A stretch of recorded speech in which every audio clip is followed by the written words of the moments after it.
Aceito o convite aí, Marcelo, para a gente iniciar esse bate-papo sobre direito financeiro e direito tributário. Pronto, acho que agora foi. Agora entrou. Meu Até amigo que enfim. Marcelo, tudo bem? Até que enfim. Agora tudo bem. Agora Que eu te maravilha. confesso que, apesar de eu não ser bom com tecnologia, eu até acredito que ela tem uma certa implicância comigo, ela tem vida própria, personalidade, e ela implica comigo, mas dessa vez a culpa não foi minha, não. Não sei o que foi. É culpa do algoritmo. Acho que estão querendo derrubar. Antes de começar uma live que eu acho que vai ser muito esclarecedora para quem está nos assistindo, eu acho que o algoritmo já tentou derrubar a gente. Marcelo, primeiramente, é um prazer ter você aqui na live aqui da coluna do nosso amigo, nosso irmão, Luiz Meato. E o Marcelo e o Luiz Meato vão bater um papo muito agradável de 1 hora aqui, se der tudo certo e não cair a conexão, sobre direito financeiro e direito tributário. Eu vou passar a palavra aqui para o doutor Luiz Meato e, para quem está nos assistindo, boa live para todos.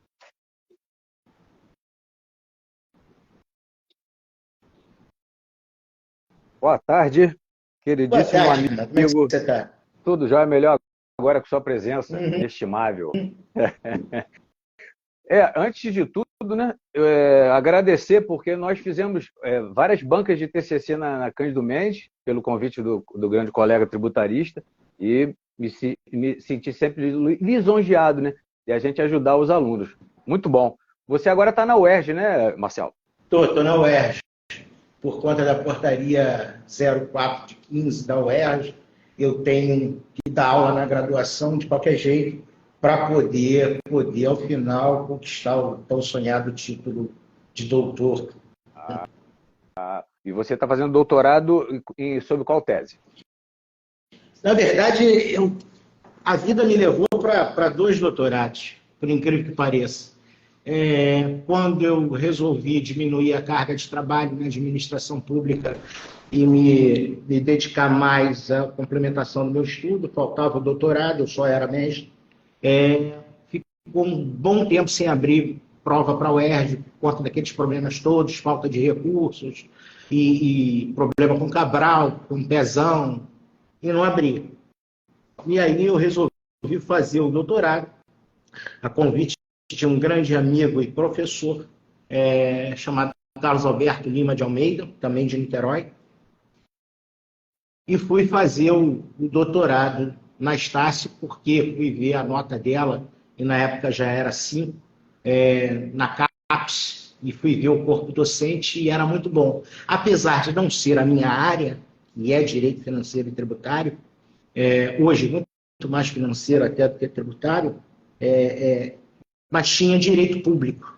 E eu conseguiria levar minha tese nessa batida por conta da possibilidade de discutir direito público. Lá, a minha tese é a mitigação da regularidade fiscal nas licitações das empresas estatais. Então, ela mistura tributário com administrativo.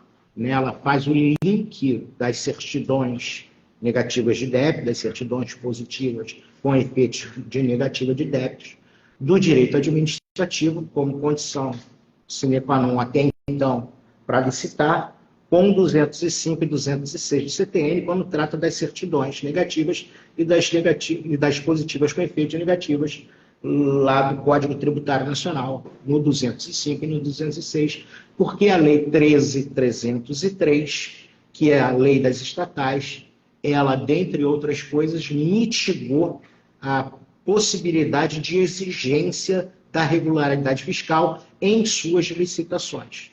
Então, lá eu pesquiso isso, se isso é um avanço ou um retrocesso. Já estou para qualificar e defender, então, provavelmente, no final do ano, eu serei doutor, de fato, e de direito. E na UERJ, eu discuto direito financeiro. A minha tese na UERJ é sinceridade orçamentária como um elemento de legitimação do mandatário, do poder, do exercício do poder pelo mandatário, pelos 4 anos de governo que ele tem. Você Tá muito bem, então. Eu fiz minha pós-graduação lá na Estácio e era puramente tributária.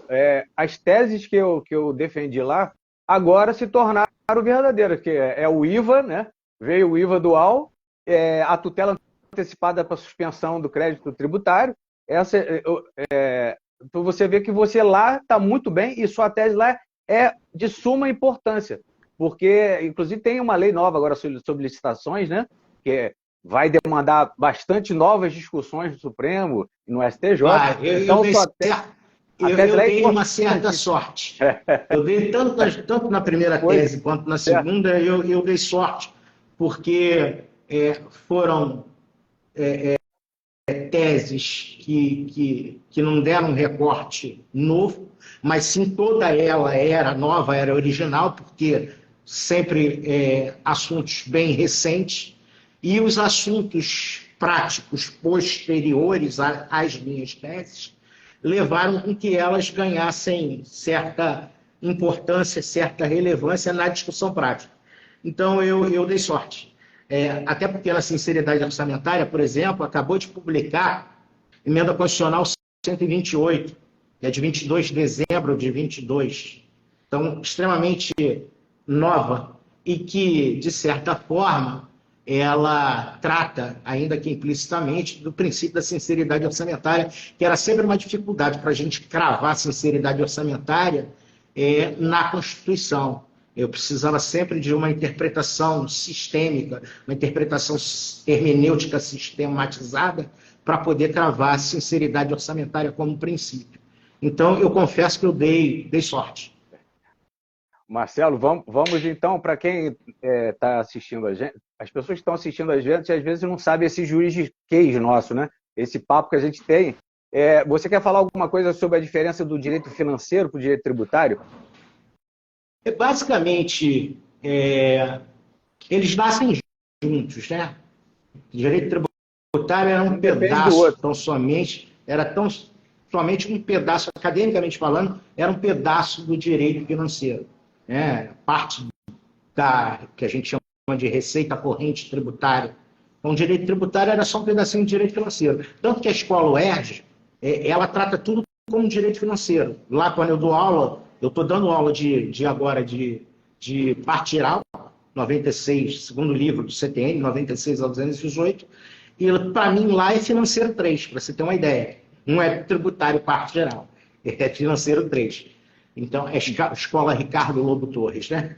Mas, basicamente, direito tributário, ele trata da relação entre fisco e contribuinte, o fisco com uma obrigação de fazer, que é cobrar o tributo, e do outro lado, sujeito passivo, seja ele contribuinte ou responsável, com uma obrigação de dar, que é pagar o tributo e ou a penalidade pecuniária.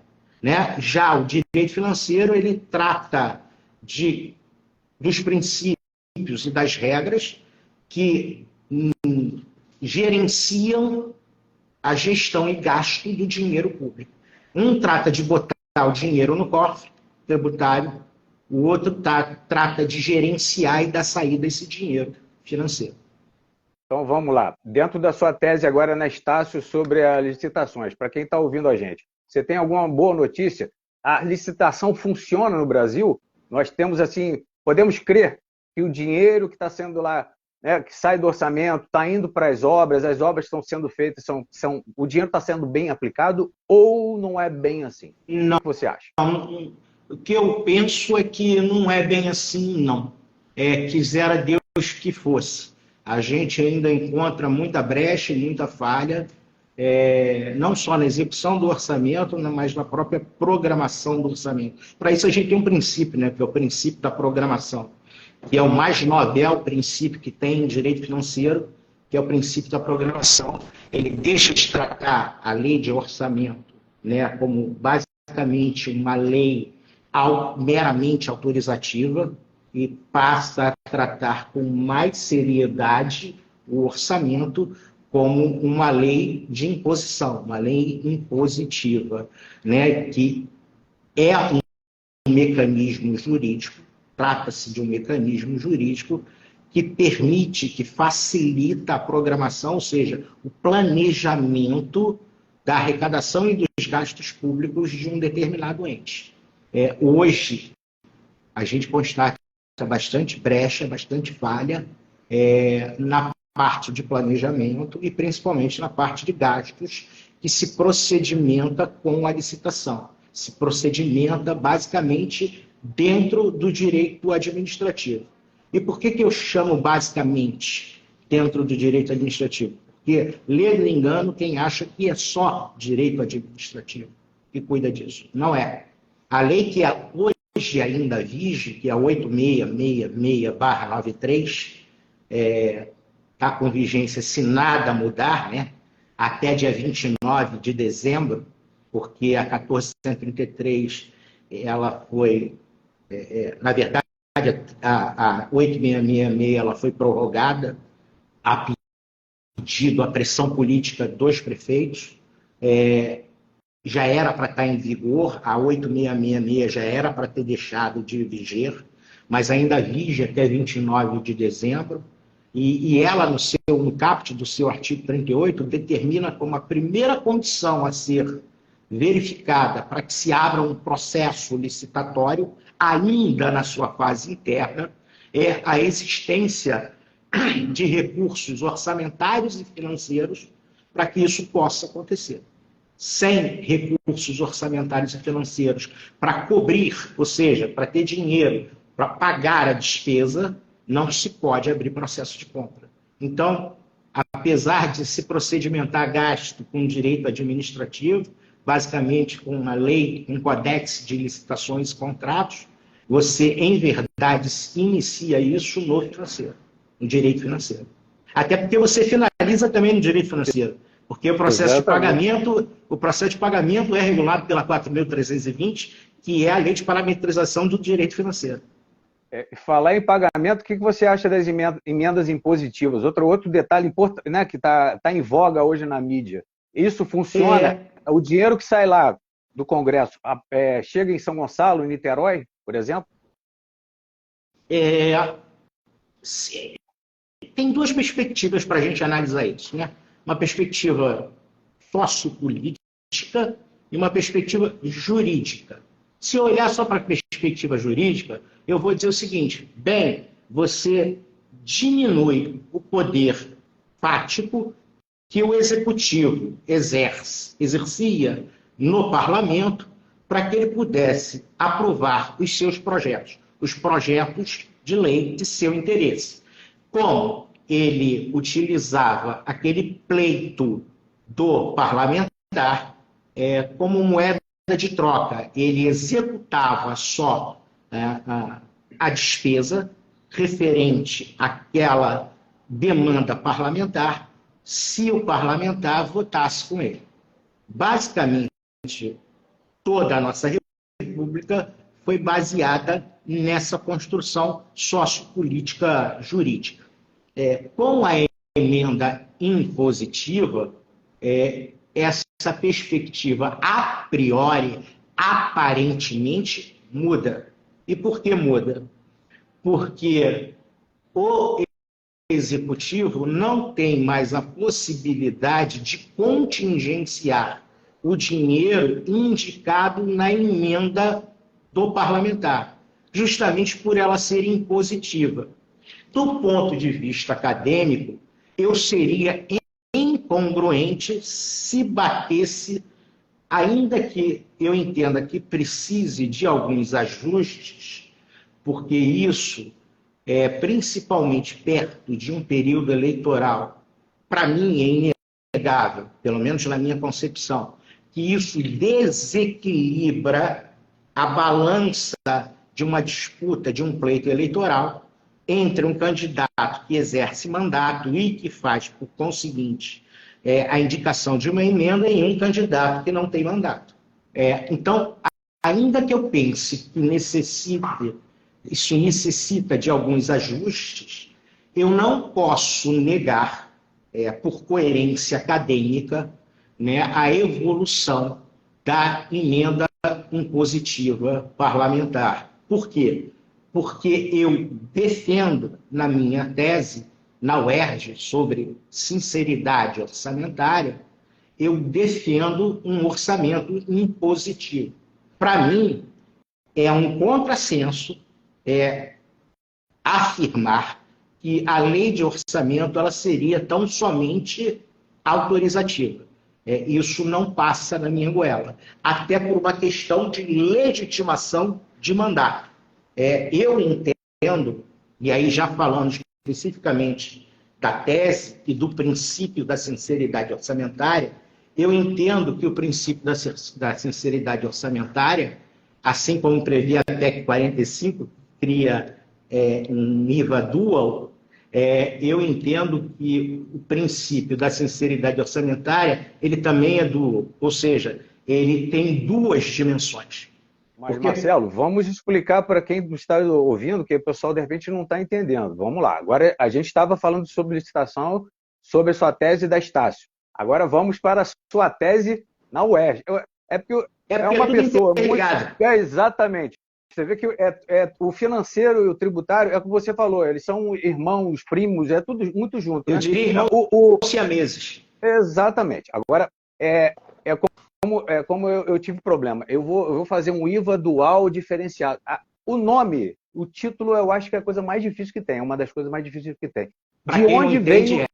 Exatamente. De onde veio sinceridade orçamentária? Vem da França. É um princípio francês. Aqui no Brasil, a gente já tem sinceridade orçamentária desde que nós viramos república. Desde que o Brasil deixa de ser império e passa a ser república, a gente tem sinceridade orçamentária.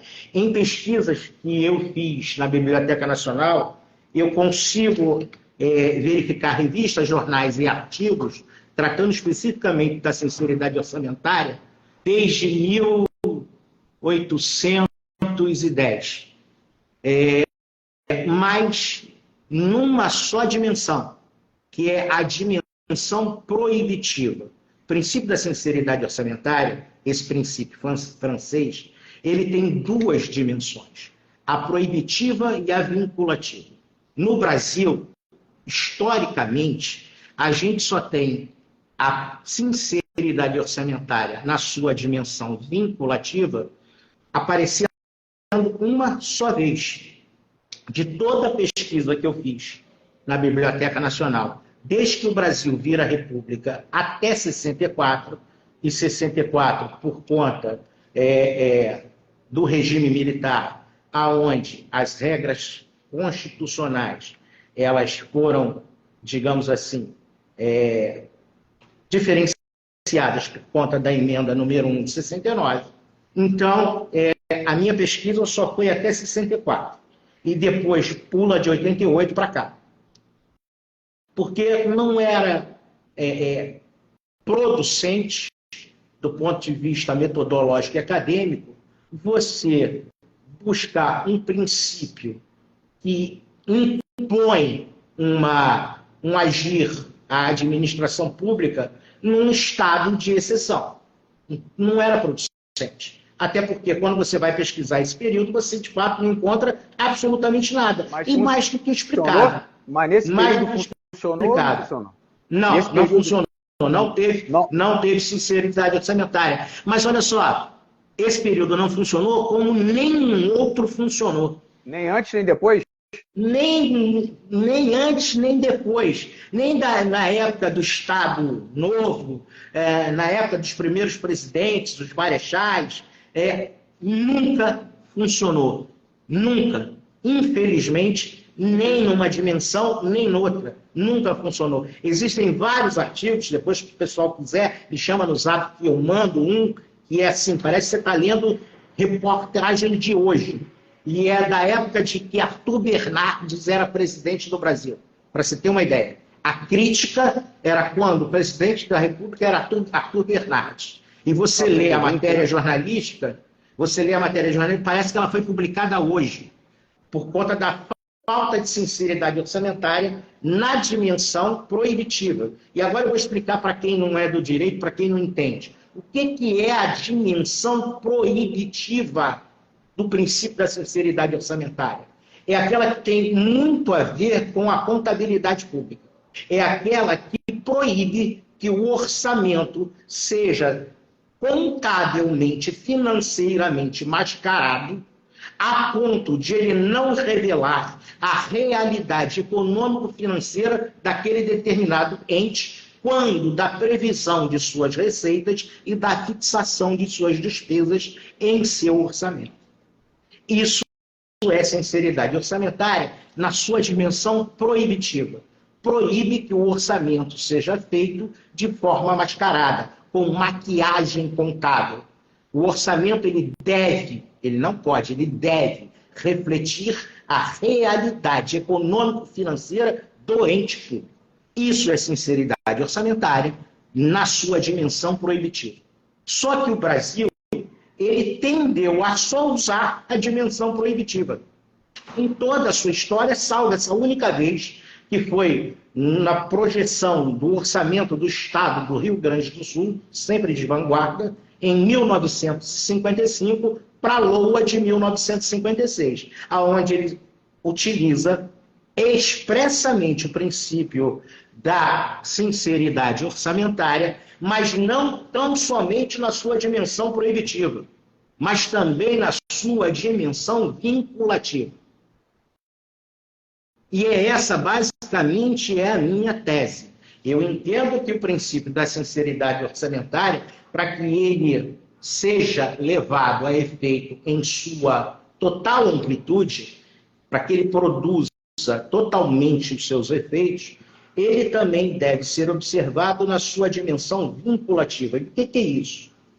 O candidato a um posto, a um cargo de mandatário, ou seja, de chefe do executivo, dentre outras coisas, ele precisa, não é que ele pode, ele precisa, é obrigatório, ele precisa registrar junto à Justiça Eleitoral, à Justiça Especializada Eleitoral, também os seus programas de governo, sob pena de indeferimento da candidatura. Além daquela série de documentos e de quitações eleitorais que ele deve apresentar à Justiça Eleitoral, ao juiz eleitoral, ele também deve apresentar como candidato a um cargo de mandatário, de chefe do executivo, os seus programas de governo, sob pena, repito, de indeferimento da candidatura. É requisito essencial. Está lá no Código Eleitoral e está lá na resolução que tem status de lei ordinária, que toda eleição o Superior Tribunal, o STF, solta. Pois bem. Marcelo, só um detalhe. No seu entendimento, vinculado esse ato à punição séria, a pessoa perde o mandato ou não? Pode ser empichado? Deveria perder porque falta legitimidade. Vou chegar lá. Então, quando o mandatário ganha essa eleição, ele está vinculado às suas propostas de governo. Aquelas propostas de governo que, do ponto de vista sociopolítico, é uma promessa feita ao seu eleitor.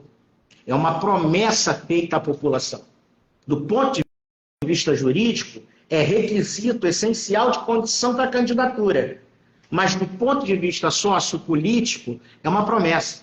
Então, você, depois de eleito, e romper com todas as promessas que você fez, ou quase todas, isso, em suma síntese, seria, entre aspas, um estelionato eleitoral. Porque você só se valida no cargo porque você teve a maioria dos votos em um único dia. E isso não, eu penso que isso não é condição absoluta que garanta todo o exercício do mandato durante 4 anos por um único dia onde você tem a maioria dos votos. Por exemplo, um outro elemento de condição que você requer durante todo o mandato é a probidade. Não adianta você ganhar a eleição, ter a maioria dos votos num único dia, e depois você ser um ordenador de despesa, um governante improbo. Isso te tira a legitimidade para governar. Isso não permite mais que você governe. Está aí Cabral, Pezão, Fitzel, que não me deixa mentir. O elemento sinceridade orçamentária, princípio, sinceridade orçamentária, ele também é um elemento de legitimação para o exercício do mandato. Por quê? Primeiro ponto, porque hoje a gente vive um cenário político no Brasil polarizado. Isso é inegável. E aqui eu não quero entrar em discussão de esquerda, de direita, aqui eu estou falando de direito e de ciência. Não estou discutindo política. E é inegável que quando a gente olha para a conjuntura, né, as nossas eleições, ultimamente, elas são polarizadas entre esquerda e direita. A gente não tem um centro forte o suficiente que dê uma terceira via possível para o eleitorado. Hoje, nós só temos duas vias. Uma de esquerda e uma de direita. Ponto. Isso faz com que eu tenha uma outra repercussão, do ponto de vista científico, na seara eleitoral. Qual seja, as eleições são sempre muito disputadas por conta dessa polarização. A diferença de voto é mínima. A diferença de voto entre o vencedor e o perdedor, o segundo colocado, é mínima. E isso faz com que eu tenha muito mais atenção ao princípio da sinceridade orçamentária no seu aspecto vinculativo. Por quê? Porque nem todo mundo, boa parte da sociedade, ainda que não a maioria, mas uma boa parte da sociedade, que se qualifica entre a classe média baixa e a média alta, entrando na alta, ou seja, aquelas pessoas que decidem o seu voto não pelo carisma do candidato, ou não só pelo carisma do candidato, não só pelo afeto que ela tem ou não pelo candidato, não só pela empatia que o candidato cria ou não com o votante. Muitas pessoas decidem o seu voto pelo programa de governo do candidato. Perfeito. Eu sou um. Eu também. Eu gosto de ver sempre. E olha que eu já estou aqui, já está a cabeça aqui pensando. E o Tribunal de Contas, Marcelo? Imagina, o Tribunal de Contas que vai lá e julga a conta. Exatamente. O Tribunal de Contas, ele pode, dentro do que você está propondo, falar assim, peraí. Não só o Tribunal de Contas, o Judiciário também, o Ministério Público também. Eu vou chegar lá. Nem cheguei nos dois, mas a sua tese para o Tribunal de Contas é perfeita, porque a pessoa fala que vai gastar X em saúde e educação. A pessoa não gasta em propaganda, fez outras coisas. Buscando a propaganda dele, o próprio auditor lá do Tribunal de Contas, olha só, mas você prometeu uma coisa que você não está cumprindo desde antes. Deslegitima um mandato, na minha opinião. Perfeito. Na minha opinião, deslegitima um mandato, exatamente isso. É importante que a gente lembre que a gente tem alguns percentuais constitucionais e da lei de responsabilidade fiscal, onde eu tenho gastos mínimos e máximos. Por exemplo, em educação eu tenho gastado pelo menos 25%, em saúde pelo menos 25%, né? Então, e eu ainda tenho o raio das DRUs, né? Da DRUs, de vinculação de receita da União, e que agora os outros entes subnacionais estão fazendo. O que eu já não gosto, eu discordo, porque torna o orçamento, em verdade, insincero. E aí, veja bem, eu não defendo a tese que não pode mudar. Até porque eu seria burro se eu defendesse essa tese. Porque o orçamento é planejamento de futuro. Eu elaboro o orçamento no final de um exercício para que ele passe a viger, em regra, 1º de janeiro a 31 de dezembro do próximo ano. Então, planejamento, o princípio já diz, princípio da programação, é princípio de planejamento. Princípio da programação, princípio de direito financeiro, é um princípio que me manda usar o orçamento como instrumento de planejamento. E planejamento é futuro. E se é futuro, problemas podem acontecer. Sim. Então, eu tenho que ter mecanismo jurídico para poder adequar o meu orçamento a uma realidade. Por exemplo, o Covid-19. Ninguém que programou o orçamento para 2020 imaginou que ia ter a cagada que teve. Então, é possível e já existem instrumentos jurídicos, inclusive para essas alterações, para essa mudança, chamados créditos adicionais. Se você olhar o 41 da 4.320, eu tenho lá 3 espécies, né? Créditos suplementares, créditos especiais e extraordinários. Então, eu já tenho previsão legal para mudanças, mas mudanças pontuais, mudanças realmente necessárias. Agora, eu prometer uma coisa em campanha, fazer o meu registro com os meus programas de governo, porque com o programa de governo nada mais é do que já uma preparação da agenda daquilo que você vai fazer no teu orçamento.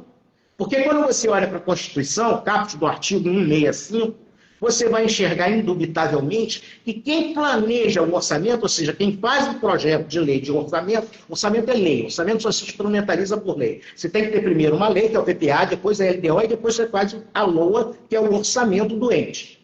O orçamento público se instrumentaliza por lei. E você tem no caput do 165 da Constituição a descrição expressa de planejamento, ou seja, o projeto de lei do orçamento tem que ser feito pelo Executivo.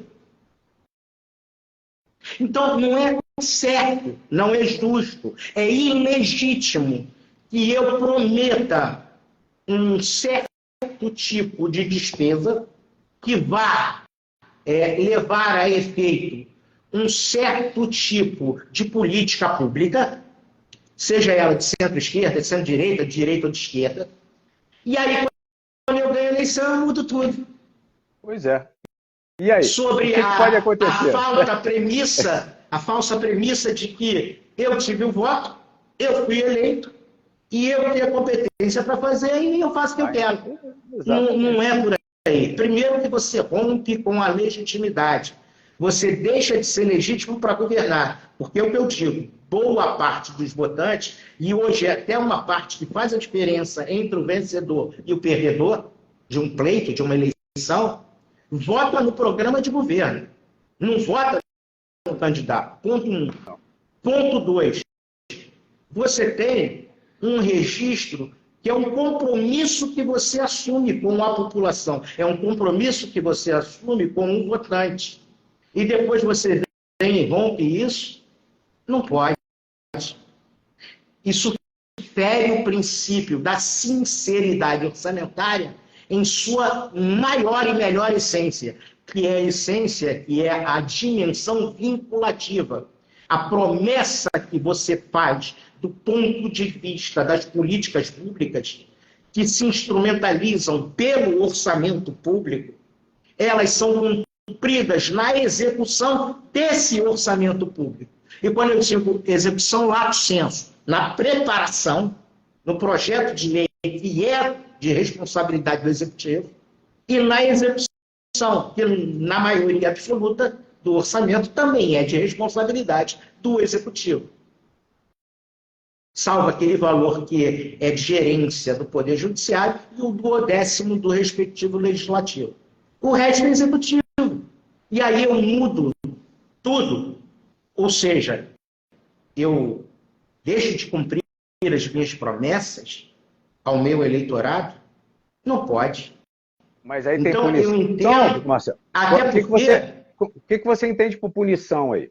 Que momento ocorre a punição? Digamos, a pessoa não está entregando as vacinas.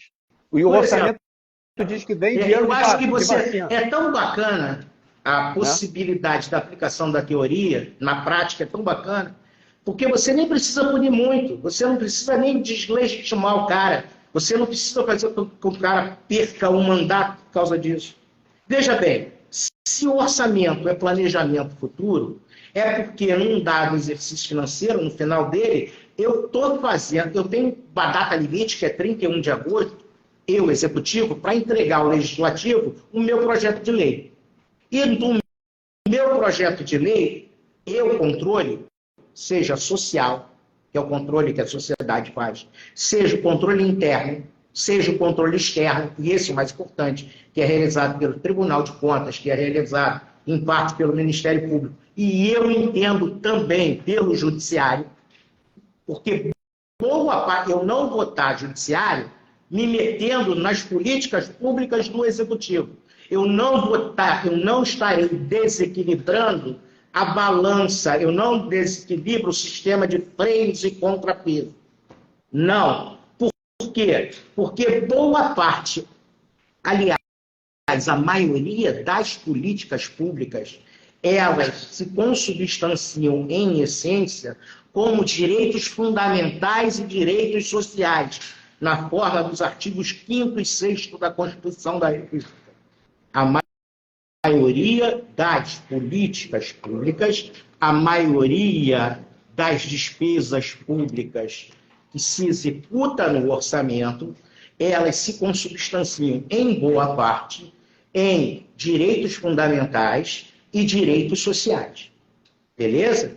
Então, eu, judiciário, se observo, ainda na fase de elaboração, ainda em projeto de lei, que o Executivo não está cumprindo, do ponto de vista orçamentário, com suas obrigações, que devem levar a efeito a concepção de políticas públicas que atinjam direitos fundamentais, que levem a efeito a consecução de direitos fundamentais e sociais, eu, judiciário, já posso agir ali naquele momento.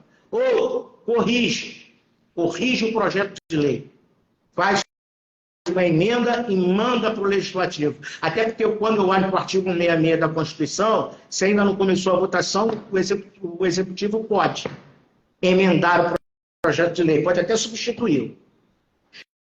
E a próprio Legislativo, quando discute o projeto de lei orçamentário, discute nas regras do processo legislativo, de lei ordinária, com mais as regras próprias de direito financeiro do artigo 166.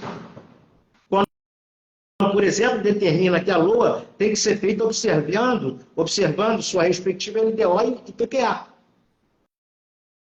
Então, é possível a correção, a punição, eu já acho mais complicada. E até porque eu não estou a fim de punir, eu estou a fim de fazer um orçamento efetivamente condizente com a realidade dos fatos e com as promessas feitas pelo candidato. A minha preocupação não é nem ainda punitiva. Até porque punir, do ponto de vista, por exemplo, administrativo, hoje eu tenho um problema mais sério, porque a lei de improbidade administrativa mudou. E eu preciso provar dolo. Eu tenho que ter o dolo para que alguém possa ser punido. Eu tenho que ter a prova do dolo para que alguém possa... E dolo específico, não é nem eventual. Tem que ter prova de dolo específico. Para que alguém possa vir a ser punido em sede de improbidade administrativa. Então é um pouco mais difícil. Mas eu consigo enxergar a possibilidade da alteração, por exemplo, da Lei Complementar 101/2000, Lei de Responsabilidade Fiscal, a inserção de um artigo que obrigue, pelo menos nas metas, objetivos e prioridades da administração, que ela siga os seus projetos de lei de orçamento dentro dos programas de governo que aquele, então, candidato registrou na Justiça Eleitoral, sob pena de alguma punição pecuniária ou, se agravada e não respeitada, chegando até a possibilidade da perda do mandato. Eu enxergo dessa forma. Mas acredito que, se você segue a possibilidade de uma atuação preventiva, você não precisa nem chegar a esse extremo. E a solução prática, que é, de fato, um orçamento preocupado com o social, que a gente chama, em direito financeiro e em contabilidade pública, de orçamento de desempenho, onde eu não estou preocupado só com formalismo, eu estou preocupado, de fato, e ao fim e ao cabo, com aquilo que o orçamento, a execução daquele orçamento, vai trazer de benefício para a sociedade, e levando a efeito o princípio da eficiência, da eficácia e da efetividade. Eficiência, fazer mais com menos, no menor tempo possível. Eficácia, atingir o objetivo. Aliás, o objetivo esse, inclusive, tem previsão no PPA. E lembrando que a LOA tem que obedecer ao PPA.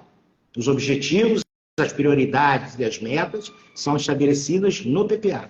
E efetividade é executar executar o orçamento de forma que antecedentemente eu escute o beneficiário daquele orçamento, ou seja, eu escute a população, para que a política pública que eu desenvolva, de um ponto de vista axiológico, ou seja, valorativo, atenda às expectativas da sociedade. Não adianta, por exemplo, eu botar para tocar uma sinfonia de Beethoven debaixo do viaduto de Madureira, onde lá há 30 anos tem um baile charme. Eu vou estar executando uma política pública cultural? Sem dúvida. Mas vou estar sendo efetivo, ou seja, vou estar agradando a população que recebe aquela política pública? Penso eu que, no meu exemplo, não. Então, há de se observar a efetividade. Diga, irmão. A troca do teto de gastos pelo que você vai arrecadar agora com a nova formatação. O que você acha disso? Eu acho necessário, porque tem coisas que não se podem esperar. Educação não se pode esperar. Saúde não se pode esperar. E existem certos tipos de despesas públicas, saúde, educação, segurança pública, no meu entender, que são necessárias para agora. Eu sei que a gente tem que ter responsabilidade intergeracional. A gente tem, por isso o orçamento é planejado. A gente tem que sempre pensar ponto futuro. Por isso o orçamento é atrelado a uma lei que vise durante 4 anos, a médio prazo do PA. Mas eu penso que a gente precisa ir além. A gente precisa pensar um país. E a forma de pensar um país de maneira prática é no orçamento. A gente fica pensando no campo das ideias. O que tem que ser feito, isso ou aquilo e tal, mas na hora da consecução prática, a gente que é financista, que é tributarista, a gente sabe que é orçamento. Isso vai acontecer ou não, dependendo do orçamento.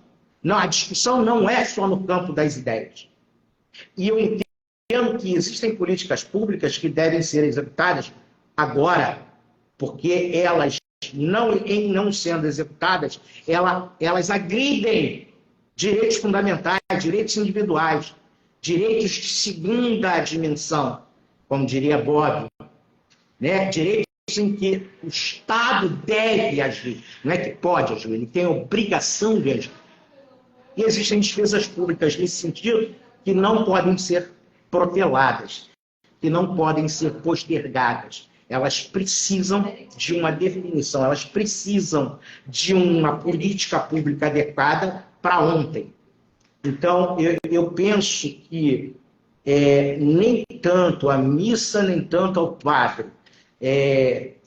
Não consigo concordar com o teto de gastos de um valor axiológico absoluto.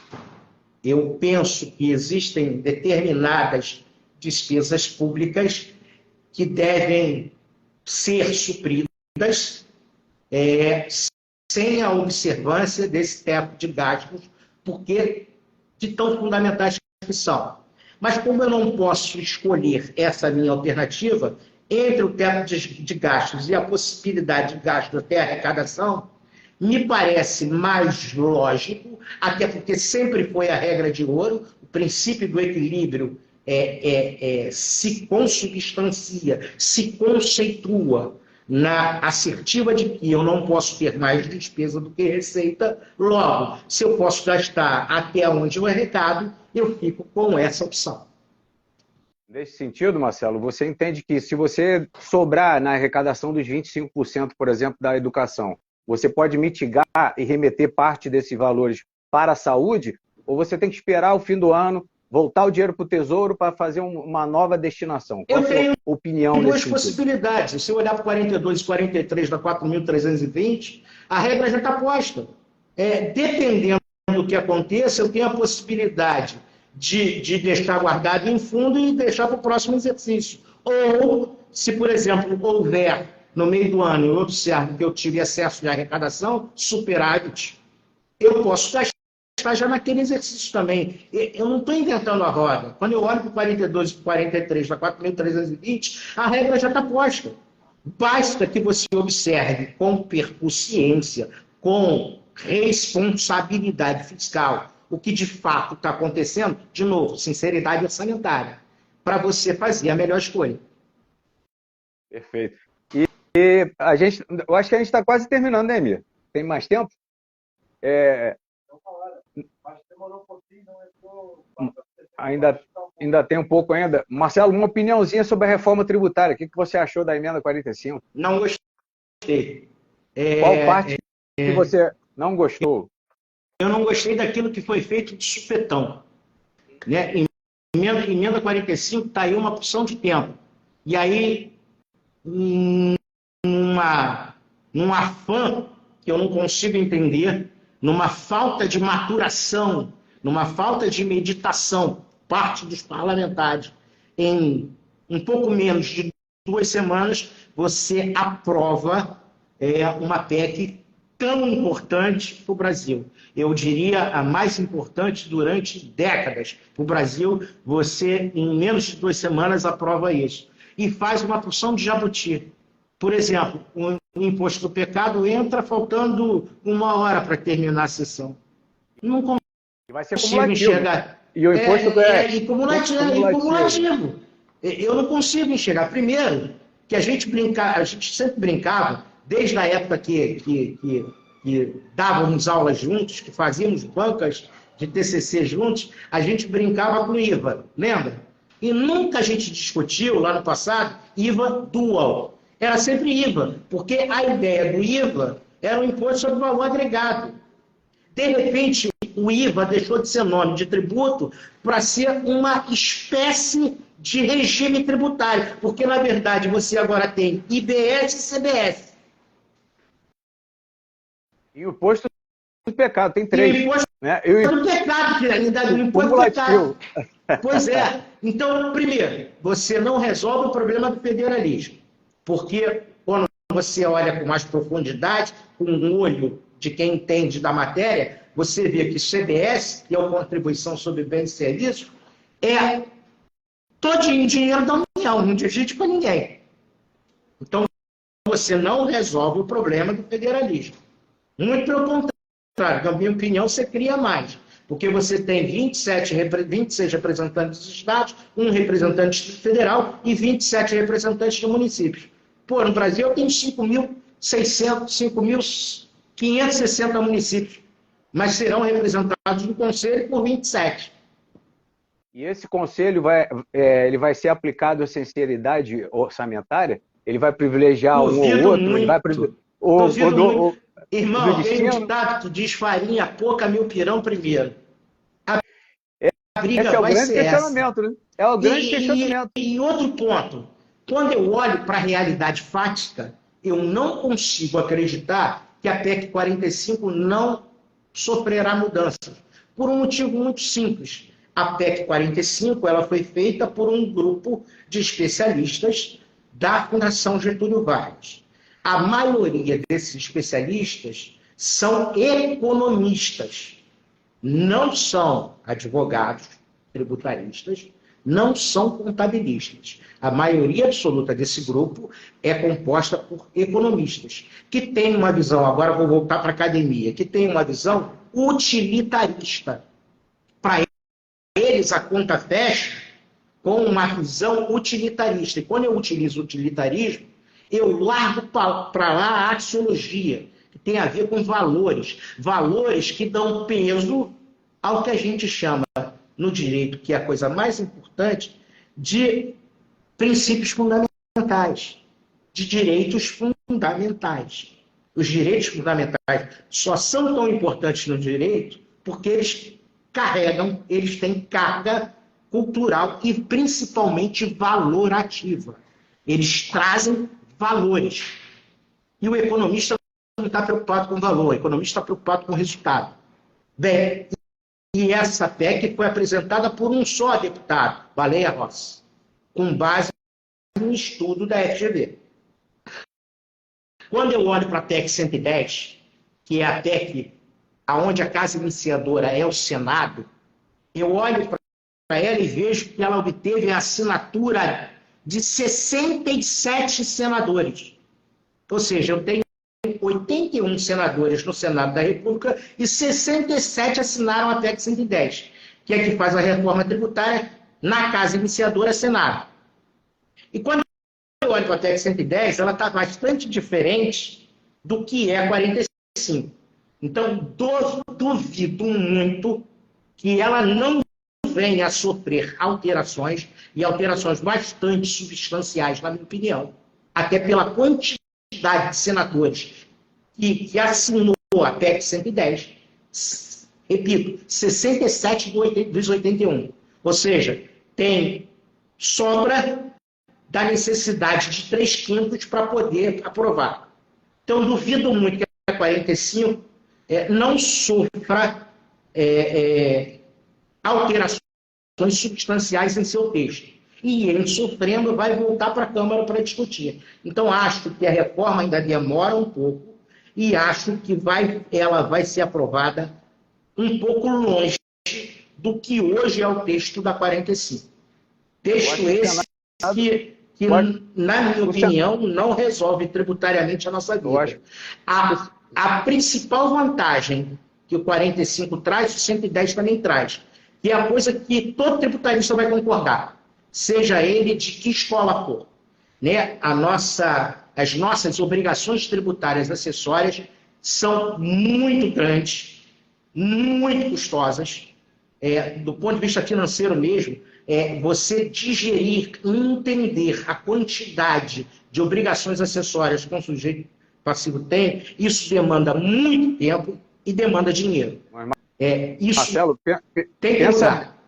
Pensa bem, se o Senado limitar a alíquota a 21%, 25%, haverá sinceridade orçamentária dentro da própria reforma tributária? Não. Porque eles vão ter que caber o Brasil todo ali dentro. Não, primeiro porque é uma mentira, para inglês ver. Por que eu digo isso? Porque no mesmo dispositivo diz que vai ser possível, o que se espera é uma limitação pelo Senado. Na verdade, não é nem limitação, né? É uma perspectiva de teto pelo Senado, de 21% a 25%, o pessoal está trabalhando com a ideia de 25%, ainda assim é uma falácia, uma mentira, porque tem outro dispositivo que diz que cada município e que cada estado, que o Distrito Federal, poderá fazer lei própria que vai fixar a sua alíquota. E em fixando a sua alíquota, se por exemplo, um ente público, como é o caso do Estado do Rio de Janeiro, que cobra caro pra caramba, principal alíquota do Estado do Rio de Janeiro é 33%, não é 25%, não é 18%, é 33%. O petróleo do jeito que está, o preço do barril caindo, a principal arrecadação do Estado é a área de petróleo e gás. Você acha que ele vai fixar em 25%, o Estado do Rio de Janeiro, na sua lei local? Já como é que vai ficar o orçamento? Como é que vai já ficar parte de uma mentira. Até porque a disposição da PEC é o seguinte: quando eu fixo essa alíquota, ente público, subnacional, fixo essa alíquota, eu tenho que aplicar ela para tudo, para todo e qualquer produto, para toda e qualquer mercadoria. Essa alíquota é única. Então, se é única, eu vou fixar por baixo ou por cima, pelo amor de Deus. Vai haver sinceridade orçamentária nisso tudo, até porque vão ter ser necessários os conselhos. E os conselhos? Como é que vão ficar os conselhos? Não. É claro que não. É óbvio que não. Quando você for discutir o orçamento na parte da receita, da previsão da receita, é óbvio que não haverá sinceridade orçamentária. Até porque você vai demandar mais tempo. Porque, veja bem, a obrigação de pagar deixa de ser na fonte e passa a ser na ponta. Então, você vai demandar mais tempo. O ente vai demandar mais tempo para botar o dinheiro no seu caixa.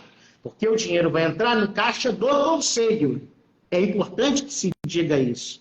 Vai ter uma demanda de tempo. E quando eu misturo tempo com dinheiro, não me traz boas recordações, principalmente em âmbito do Brasil. Porque é um princípio básico de economia. Se você tem dinheiro e mais o fator tempo, você tem hedge, você tem juros. Pois é. Pois é. Esse é o problema. O pessoal parece que esquece disso. Ou que não quer ver. Pois é. Marcelo, já estamos quase no final, que é limitado a 1 hora.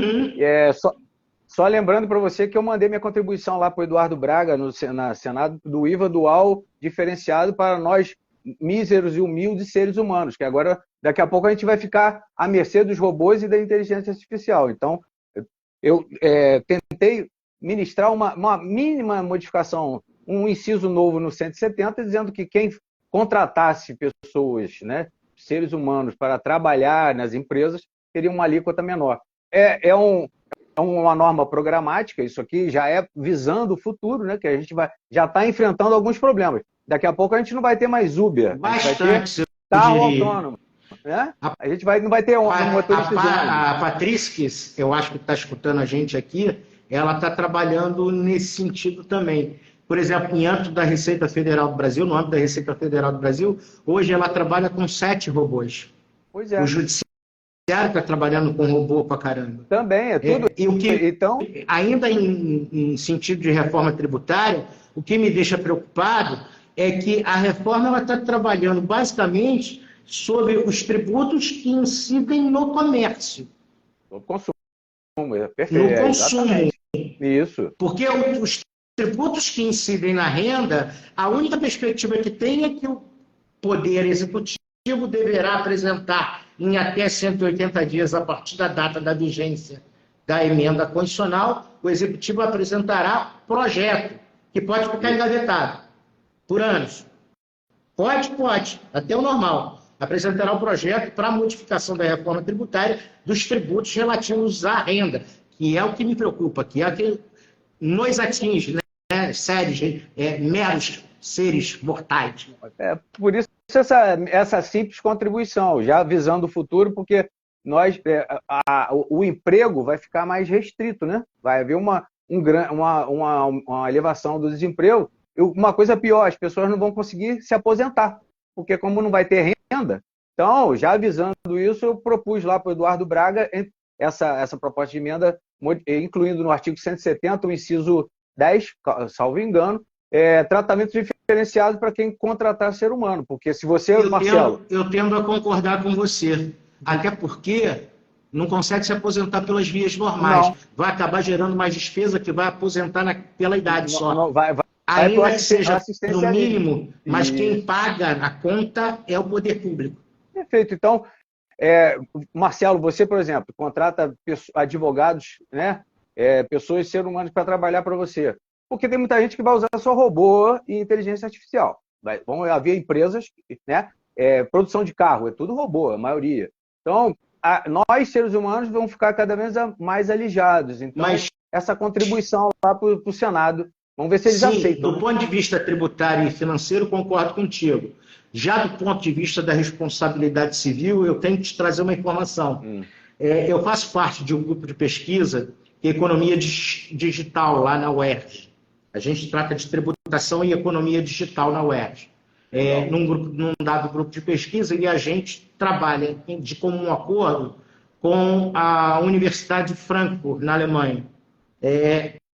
E a gente discute muito esse futuro, né? E do ponto de vista de um possível cometimento de erro de uma decisão ou do judiciário ou da administração pública, aonde essa decisão foi feita por um robô, já existe legislação europeia que criou fundos para bancar uma possível responsabilidade civil de uma determinada administração pública que venha a cometer um eventual erro por conta de uma decisão de um robô. E já existe discussão no Parlamento Europeu da criação de uma terceira pessoa. Hoje a gente tem pessoa física, hoje a gente tem pessoa jurídica. Pessoas essas dotadas de personalidade, logo com capacidade de adquirir direitos e obrigações. Né? O que se discute hoje no Parlamento Europeu é a possibilidade, e a discussão está avançada já, a possibilidade de se criar uma terceira pessoa, chamada pessoa eletrônica, também com personalidade jurídica e passível de contrair direitos e obrigações. E recolher Justamente por o conta IVA, da justamente por conta da responsabilidade. Exato. Além da responsabilidade, o IVA na maior abre a possibilidade, pelo menos aqui dentro da legislação brasileira, por conta do 121, parágrafo único, incisos 1 e 2 do CTN, quando tratam do sujeito passivo, contribuinte responsável, trata uma possibilidade de se enfiar uma inteligência artificial que aprenda por si mesma na qualidade de contribuinte, pelo menos não sei de contribuinte, mas de sujeito passivo de relação jurídico-tributária, abre essa possibilidade, beleza? E abre a possibilidade também de você tratar de uma forma mais comum e menos que te causa uma certa repulsa, né? A possibilidade de você ver, por exemplo, um recurso teu administrativo fiscal julgado por uma máquina, por um robô. Porque, ao fim e ao cabo, você vai ter pelo menos uma garantia legal de que, em havendo erro, o Estado vai te ressarcir por aquele erro cometido por uma máquina. Tal qual acontece num erro cometido por um servidor público. Então, Marcelo, isso é projeção do futuro. Já estamos quase encerrando. Se cair é porque já está naquele 1 hora do Instagram. Mas, então, isso é projeção de qualquer maneira, futuro, mas já se discute isso na Europa. A proposta é esse tipo de pessoas, seja eletrônica ou física, que contrate mais ser humano. A pessoa que contrata só robô, ou ela própria, seja inteligência artificial, ela arrecadar com uma alíquota mais elevada e um tratamento diferenciado para quem contrata ser humano. Marcelão, já estamos no limite de 1 hora, daqui a pouco o Instagram trava a gente e deixa suas considerações finais aí, prazer revê-lo. Bem, prazer é sempre meu, é sempre bom a gente bater papo, porque as nossas conversas sempre descambam para a área financeira tributária e assim, pelo menos da minha parte, sempre me trazem dúvidas e as dúvidas me acabam trazendo boas reflexões. Espero que a gente possa bater outros papos e estou imensamente feliz pela oportunidade de a gente ter conversado com um assunto que, obviamente, é do meu máximo interesse, porque, afinal de contas, é minha tese. Marcelão, até a próxima. Tudo de bom. Até a próxima. Um abraço e obrigado pela participação de todo mundo.